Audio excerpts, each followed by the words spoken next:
Hello students, आज हम पढ़ेंगे थीटा की जो वैल्यू होती है, एंगल्स की जो वैल्यूज होती है वो पढ़ेंगे। ठीक है ना।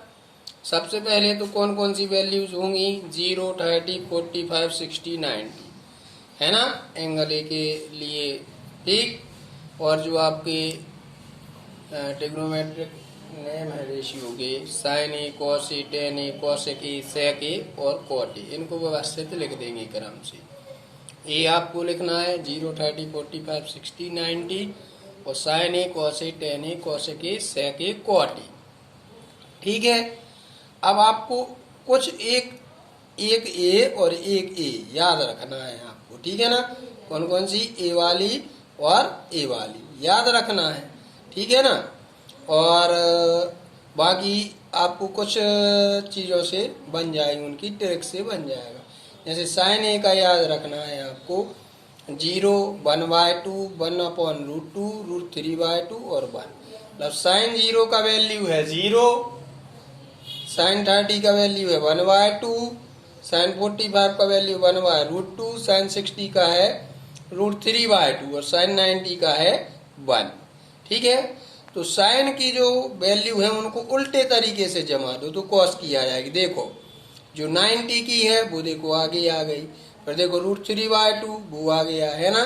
फिर तीसरे नंबर पे 1/√2 वो आ गया, फिर क्या है 1/2 वो आ गया, फिर 0 आ गया। ठीक है। समझ में आ रही बात? पीछे से आगे की ओर ले आओ तो कॉस की वैल्यू मिल जाएंगी। साइन की आपको याद हो गई तो पीछे से अरेंज कर दो साइन की वैल्यू को, तो कॉस की मिल जाएगी आपको क्रमशः। ठीक है ना। समझ में आ रही बात? साइन का देखो लास्ट जो वैल्यू है वो फर्स्ट वैल्यू होगी, साइन की सेकंड लास्ट, कॉस की सेकंड होगी। ठीक है ना। साइन की थर्ड और कॉस की थर्ड, मतलब साइन 45 और कॉस 45 एक जैसा रहेगा। ठीक है ना। और साइन का जो आपका पीछे से फोर्थ है, ठीक है ना, वो कॉस का फोर्थ होगा। ठीक, आई बात समझ में? और साइन का जो लास्ट है, सॉरी, साइन का जो फर्स्ट है वो कॉस का लास्ट होगा। समझ में आ रही बात? मतलब ये वाली अपन ने याद रख ली तो ये वाली ऑटोमेटिकली बन जाएगी। ठीक। अब टेन का निकालना है तो टेन होता है आपका क्या? Sine upon cos. टेन की वैल्यू क्या होती है? Sine upon cos. ठीक है। तो देखो 0/1 यानी कि 1 0 जा 0, देखो 10 का आ गया। 1/2 डिवाइड बाय √3/2, इन दोनों का डिवाइड करना है तो 10 45 की आ जाएगी, है ना। ये दो वैल्यूज पता अपन को, ये बन जाएगी 1/2 डिवाइड बाय √3/2, तो डिवाइड को चेंज कर देंगे मल्टीप्लाई में तो इसका रेसिप्रोकल हो जाएगा 2/√3 हो जाएगा जी, 2/√3। ठीक है ना। तो 2 से 2 कैंसिल हो जाएगा ना। ऊपर बचेगा 1 और नीचे बचेगा √3। अब यहाँ पर 1/√2 डिवाइड बाय 1/√2, किसी नंबर का किसी उसी नंबर से डिवाइड करो, आंसर मिलता है 1। यहाँ देखो √3/2 डिवाइड बाय 1/2 मीन्स √3/2 मल्टीप्लाई 2/1। सो 2 से 2 कैंसिल, √3/1 तो नीचे 1 लिखा नहीं जाता। ठीक है ना। सो √3।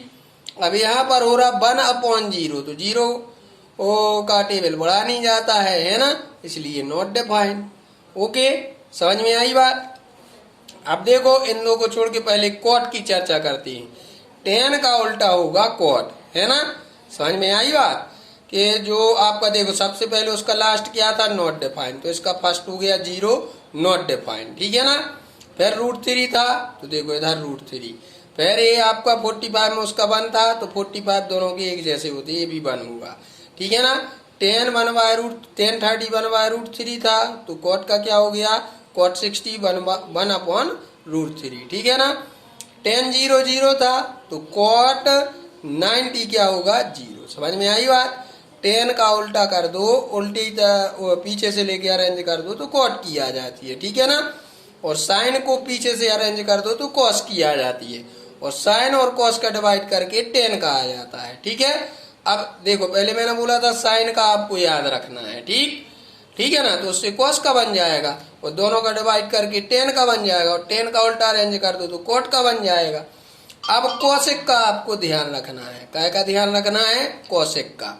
कोसेक का ध्यान रखें आप, नॉट डिफाइंड 2 √2 2/√3 कुछ ना कुछ तो आपको ध्यान रखना पड़ेगा, है कि नहीं, और कुछ सॉल्व हो जाएंगी। ठीक, समझ में आई बात। मतलब हमें कम से कम इतना तो पता होना चाहिए हमें जाना कहाँ है, फिर तो अपन पहुंच जाएंगे।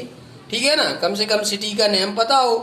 तो कॉसेक सिटी को याद रखना है और साइन सिटी को याद रखना है, फिर कोई दिक्कत की बात नहीं। ठीक है, तो कॉसेक का value 0, cosec 0 degree not define, cosec 32, cosec 45√2, cosec 60 2/√3 और कॉसेक 91।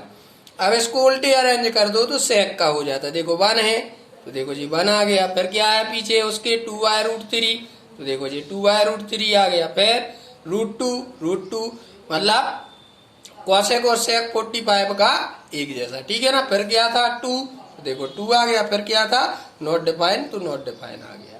ठीक है ना, तो आपको कुल मिला जुलाकर एक बात याद रखना है। ठीक है ना, साइन का जो उल्टे अरेंज करोगे तो कॉस की आ जाएगी। ठीक है ना, और 10 का वैल्यू क्या होता है साइन अपॉन कॉस, मतलब इनको डिवाइड करोगे तो 10 का आ जाएगा, और 10 का अपोजिट कॉट। ठीक है ना, तो उसके उल्टे अरेंज कर दोगे तो कॉट आ जाएगा। कॉसेक का आपको याद रखना है, तो सेक उसका अपोजिट होता है तो उसका आ जाएगा। ठीक है ना, यानी कि कॉसेक की जो वैल्यूज हैं उनको उल्टे अरेंज कर देंगे तो सेक की आ जाएगी। ठीक है, तो आपको इसको टेबल को खुद से बनाना सीखना है। ठीक है, तो आगे आने वाली जो एक्सरसाइज 8.2 वो आपसे बनेगी, क्योंकि आप वैल्यूज याद नहीं रख सकते बहुत सारी। ठीक है, बनाना आना चाहिए टेबल। ठीक, आपको बस इतना याद रखना है कि साइन और कॉसेक याद करनी, और फिर ये याद रखना किसका अपोजिट कौन है, साइन का कॉस, 10 का कॉट, कॉसेक का सेक, है ना, और 10 कैसे निकलता sine upon cos. Okay, thank you.